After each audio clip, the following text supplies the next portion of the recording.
10 लाख रुपए इनाम देता हूँ, मेरे सामने कुरान पाक ऊपर से पढ़ के, जहां से मैं कहूँ पढ़ के दिखा दे, और किसी भी इल्मी मौजू के ऊपर मुकालमा कर ले, ताकि लोगों के सामने इसकी हैसियत वादे हो जाए। हमारा चैलेंज है, तू तर्जुमा करना तो बड़ी दूर की बात है, बगैर आराफ के कुरान पढ़ के दिखला, बगैर आराफ के हदीस से तैयबा पढ़ के दिखला। ये मेरे सामने मैं कुरान पाक का सफ़ा खोलूंगा, वो कुरान पाक का एक सफ़ा ही ऊपर से देख के पढ़ के दिखा दे। ये ऊपर से देख के कुरान दुरुस्त नहीं पढ़ता। और मैं ये बात कहता हूँ, अल्लाह के फजल करम से 10 मिनट के अंदर तुझे जमीन के ऊपर गिरा के दिखाएंगे और तेरे इल्म का पोस्टमार्टम करके दिखाएंगे। तू नाजरा कुरान पढ़ना नहीं जानता, तू नाजरा हदीस पढ़ना नहीं जानता, तू कुरान का तर्जुमा करना नहीं जानता, तू हदीस का तर्जुमा करना नहीं जानता, तू सिद्दी है, तू अनानियत का पुजारी है, तू घमंडी है, तुझे इल्म का उठाने का तरीका नहीं आता। 1 घंटा ऑन कैमरा मेरे सामने बैठ जाए, 10 लाख रुपया नकद इनाम भी है, और उस 1 घंटे में मैं सिर्फ इससे कुरान ऊपर से देख के सुनूंगा और अरबी की इबारत ऊपर से देख के सुनूंगा। अगर सही सुना जाएगा हम इसको सच्चा मान लें। जी जी सरकार, ये कुरान है, आप अपनी मर्जी से कहीं से खोलें, मैं आपको पढ़ के बताता हूँ। वो कुरान मजीद के मुतालिक भी कहते हैं। और सरकार मैं उधर बाद में आऊंगा, पहले मैं आपको सिर्फ ये बताना चाह रहा हूं कि वो जो आपने पढ़ना, पहले आप खुद भी पढ़ेंगे फिर मैं पढ़ूंगा। ठीक है, आप रैंडमली कोई सवा खोल दें जी, कोई 5-6 सवाल आगे पीछे करेंगे ना कि वो पहले निशान लगा हुआ है। नहीं, तो मैं आपको बता रहा हूं कि जो बंदा इस लेवल पे उतरा हो कि जो ये बात करे कि इससे नाज़रा कुरान, मैं बता रहा हूं इसका कोई एंड रिजल्ट, मैं इसके बावजूद कि मैं इसे पढ़ सकूं, मैं इसे अपने हक में होने की दलील नहीं मानूंगा। उसकी वजह यह है, मैं कुरान का तर्जुमा आप जहां से कहेंगे ना, मैं अरबी भी पढ़ूंगा, तर्जुमा भी करूंगा, लेकिन मेरे तर्जुमे को उन्होंने नहीं मानना। उसकी वजह यह है कि बरेलवी देवबंदियों के तर्जुमे को नहीं मानते, देवबंदी अहले हदीस के तर्जुमे को नहीं मानते, अहले हदीस शिया के तर्जुमे को नहीं मानते। तो मुझे ना आप समझे कि उन्होंने सिंगल आउट किया, ये आपस में एक दूसरे को एक्सेप्ट नहीं करते, इसलिए इन चीजों का फायदा कोई नहीं है। अच्छा कोई बताएं, मैं आपको नाज़िर वाला तो एक सवाल आपका हल कर दूं, अगर आपकी ख्वाहिश है तो मैं बता दूं। हाँ अच्छा यार, ये तो आपने मशहूर आयात निकाल दी है ना, वो कह देंगे यार ये तो सूरह काफ है, ये तो जुम्मे का वजीफा है, तो ये अगर पढ़ेगा तो ये पढ़ता होगा इसलिए आता हो। कोई और सफा निकालो यार, कोई एक रूटीन से हट के सूरत निकालो ना। ये तो मैंने पढ़ दिया तो वैसे ही मेरे मथे लग जानी है कि इसको पहले ही आती है। कोई रूटीन से हट के कोई ऐसी सूरत हो जो वज़ाइफ में ना आती हो। ये कौन सी सूरत है? सूरत अहज़ाब निकाली है। हाँ ठीक है, ये सूरह अहज़ाब ठीक है, नहीं लेकिन सूरह अहज़ाब मारूफ है, लेकिन ये वज़ाइफ में नहीं आती। मैं अपने लिए कह रहा था, आपके लिए नहीं। यानी मैं सूरतुल काफ कहेंगे, वो कहेंगे सूरतुल काफ तो जुमे का वजीफा ये पढ़ता होगा तो जुबान पे चढ़ गई होगी। अब सूरतुल अहज़ाब वो सूरत है जो किसी वजीफे में नहीं आती, इसके बारे में कोई हदीस भी नहीं है इस हवाले से कि आप जुमे वाले दिन पढ़ लें या रोजाना रात को सोने से पहले पढ़ लें, ये उस तरह नहीं है। आप रैंडमली इसका कोई सफा खोलें, मैं वहां से पढ़ना शुरू कर देता हूं। यहां से रुकू से शुरू कर दीजिए। कौन से रुकू से? या अय्युहल्लज़ीना आमनू उज़्कुरू निअमतल्लाहि।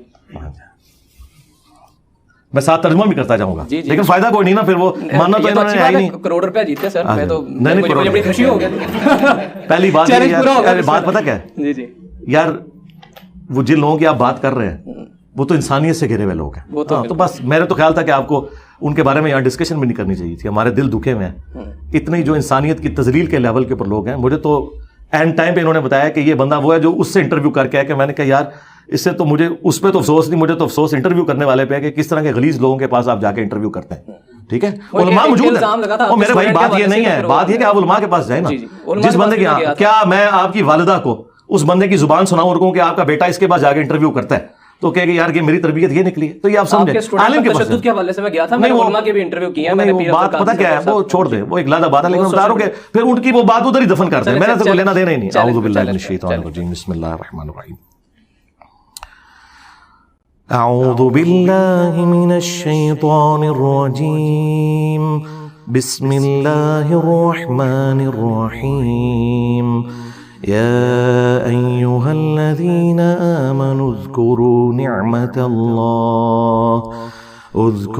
निअमतल्लाहि अलैकुम इज़ जाअतकुम जुनूद فأرسلنا عليهم ريحا وجنودا لم تروها وكان الله بما تعملون بصيرا۔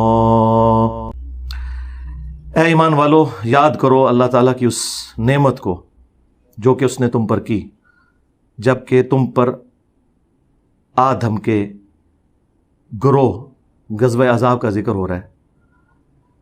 مختلف گروہ اکٹھے کر لیے تھے کافروں نے مسلمانوں پہ چڑھائی کے لیے، تو ہم نے ان پر ایسی ہوا بھیجی اور ایسے گروہ بھیجے، اللہ تعالیٰ نے فرشتوں کے ذریعے، ہواؤں کے ذریعے مدد فرمائی جو تمہیں نظر نہیں آتے تھے، اور اللہ تعالیٰ تمہارے کاموں کو دیکھ رہا ہے۔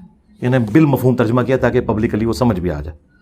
تو اب یہ کوئی ترجمہ اس میں لکھا نہیں ہوا، بالکل نہیں۔ اچھا آپ کہیں سے پڑھیں، میں نے ان کو اب میرا بھی چیلنج لے جائیں جی، یہ انہوں نے 1 کروڑ کی بات کی ہے. 1 کروڑ تو خیر بہت بڑی رقم ہے. 1 لاکھ کی تو میں بھی بات کر سکتا ہوں.